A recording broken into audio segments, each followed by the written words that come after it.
हाँ जी, अस्सलाम वालेकुम जी। सारे दोस्तों का क्या हाल है? उम्मीद करदा हाँ ठीक हो। तो अज फिर सवेरे सवेरे बारिश रात दे 2:30 बजे की लगी है। उतो टाइम हो गया या 10 बज गए। बारिश अज भी समझो रज हो गई है। साड़ी कदर तो अज भी ज़्यादा हो गई है। मुनियां दा अगे मसा मसा पानी निकलिया सी, हुण फिर उवें टोटे जड़े ना वो भरे पै ने ते असी कढ़दे पे हाँ अज 10 बजे तार।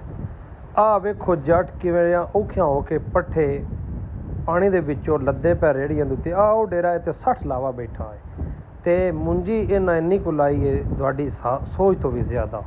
ठीक है, माशाअल्लाह मुनियां अज फिर पानी नाल तुनपुर बंजन। आ ज्वारां वेखो मुल्क केड़ियां औखियां होके बढ़दा पिया ते मारे बो गईयां एडियां सोहणियां ज्वारां।